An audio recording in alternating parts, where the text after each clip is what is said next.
Hello friends, I welcome you in lecture number 12 on complex differentiation.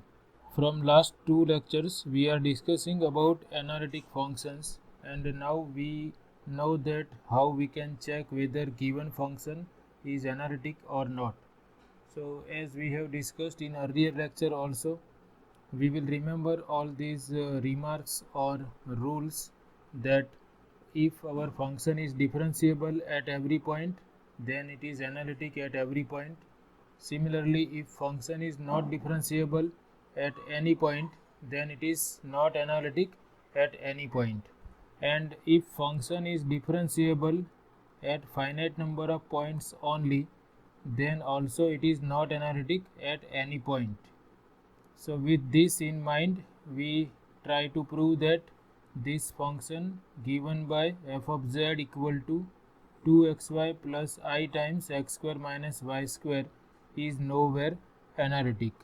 And we know that to check the points for analyticity, first we have to determine the points of differentiability, and for that we are going to use Cauchy-Riemann equations as we have done in last several lectures. Here our function is already given in this form, so we compare it with u plus iv, and we write what is real part denoted by u and what is imaginary part denoted by v. Here u is 2xy and v is x square minus y square, and then we require first order partial derivatives. Here partial derivative with respect to x will be 2y constant and derivative of x is 1, and partial derivative with respect to y is 2x constant and derivative of y is 1. Similarly, partial derivative of v with respect to x is derivative of x square is 2x and y is constant, therefore derivative of y square is 0. And partial derivative with respect to y will be derivative of x square is 0 because we are differentiating with respect to y. So x is constant, therefore x square is constant. So derivative of x square is 0 minus derivative of y square with respect to y is 2y. Then we have to check at which points Cauchy-Riemann equations are satisfied.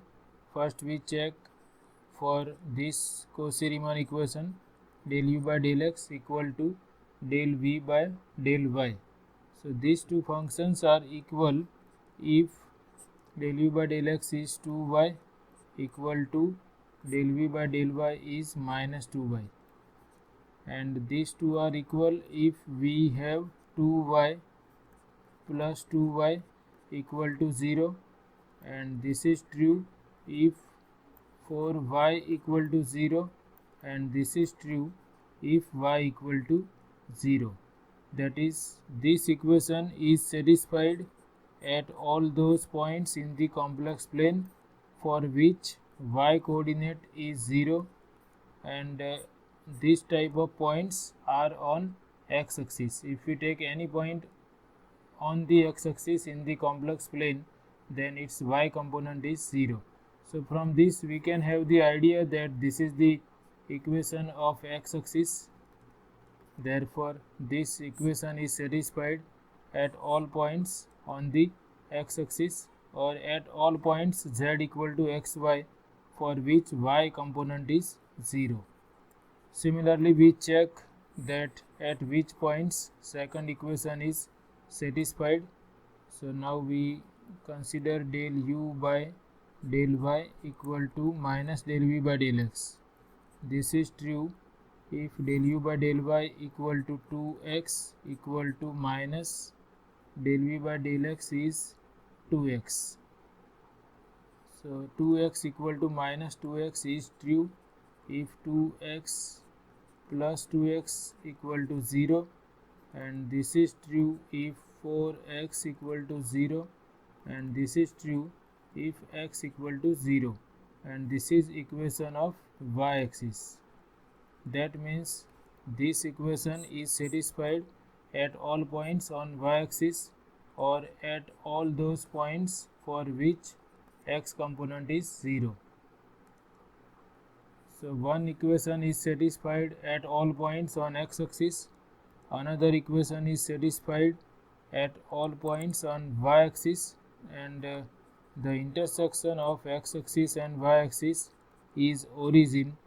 Therefore, we can say that both Cauchy-Riemann equations are satisfied at origin only, or at z equal to 0 only, because one equation is satisfied on x-axis, another equation is satisfied on y-axis, and there is only one point which is origin, and both equations are satisfied at origin only.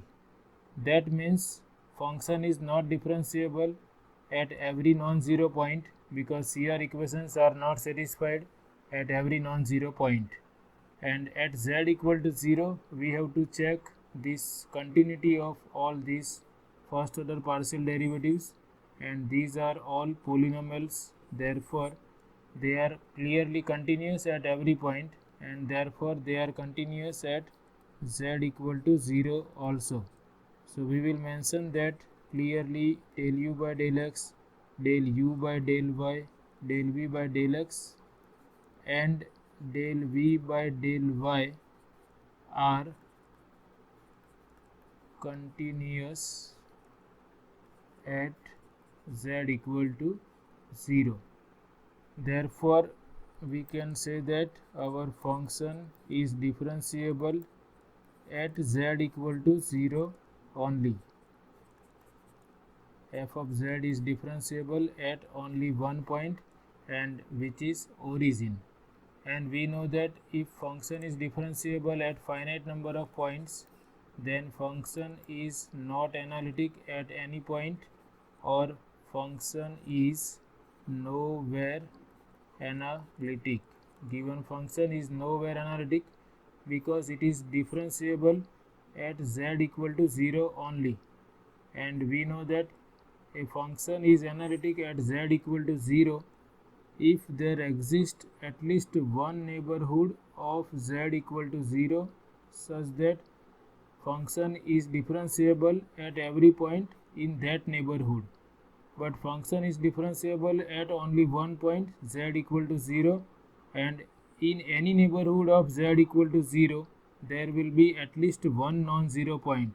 Therefore, there does not exist any neighborhood of z equal to 0 such that f of z is differentiable throughout that neighborhood. Therefore, function is nowhere analytic. So remember, whenever our function is differentiable at finite number of points in the plane, then it cannot be analytic at any point. So whenever you have this type of situation that your function is differentiable at only one point, or at 2 points, or at 3 points, or at 30 or 300 points, that is, if function is differentiable at finite number of points only, then function cannot be analytic at any point. Here this function is differentiable at only one point, therefore function is not analytic at any point. So you can see all the things which we have done up to this are common. We have shown in previous lectures some functions, and we have discussed their differentiability. So you can check analyticity of all those functions. You have to just check whether they are analytic, they are differentiable everywhere, or they are nowhere differentiable, or they are differentiable at finite number of points only. So you are able to determine the points of analyticity also for all those functions whose differentiability we have discussed. I have taken one more function here, so that f of z equal to x square plus I y square is nowhere analytic. So you can watch my lecture number 7. In that lecture we have shown that this function is differentiable at all points on the line y equal to x only. Function is differentiable on the line y equal to x only, but it is differentiable at infinite number of points. If I take any point on the line y equal to x, then function is differentiable at that point. Now we have to check whether function is analytic at points on the line or not. So we know that suppose I want to check analyticity at this point on the line, then by the definition I will require at least one neighborhood of this point such that function is differentiable at all points in that neighborhood. Now you can imagine that if I take any neighborhood of this point, however small, but there will be at least one point in that neighborhood which is not on the line y equal to x, and we know that function is differentiable on the line y equal to x. Therefore, function cannot be differentiable at every point in that neighborhood. Same thing happens for any point. If I take this point, then also I will consider this neighborhood, and you can see however small radius I take for this neighborhood, you will have at least one point inside that neighborhood which is not on the line. So we cannot find out any neighborhood of any point such that function is differentiable everywhere in that neighborhood. That means this function is nowhere analytic. So you have to write in this way: f of z cannot be differentiable in any neighborhood of any point in the complex plane. Therefore, f of z is not analytic at any point in the complex plane, or in other words, f of z is nowhere analytic. So this is very interesting example. Their function is differentiable at all points on the line y equal to x. That is, function is differentiable at infinite number of points, but function is not analytic at any point. We have discussed that if our function is differentiable at finite number of points only in the complex plane, for example, it is differentiable at 10 points or 100 points or 1000 points, then function cannot be analytic at any point. If we can count the number of points at which function is differentiable and they are the only points at which function is differentiable, then function cannot be analytic at any point. That does not mean that if function is differentiable at infinite number of points, then it is analytic. And this is the example. For this function, f of z equal to x square plus I y square, function is differentiable at infinite number of points which are on the line y equal to x, but function is not analytic at any point. So we have this function differentiable infinite number of points, but it is nowhere analytic.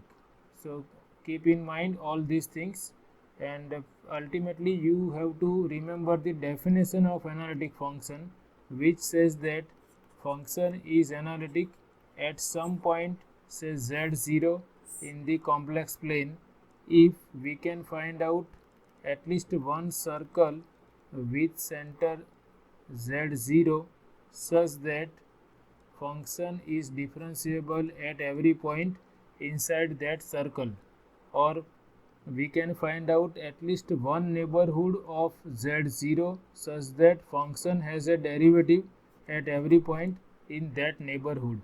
And if that happens, then we can say that function is analytic at point z0. But for problems, we will remember that if function is differentiable everywhere, then it is analytic everywhere. If function differentiable everywhere, it is analytic everywhere. If function is nowhere differentiable, then function is nowhere analytic. And if function is differentiable at finite number of points only, then also function is nowhere analytic. So we will use these remarks in examples, and we will remember the definition also.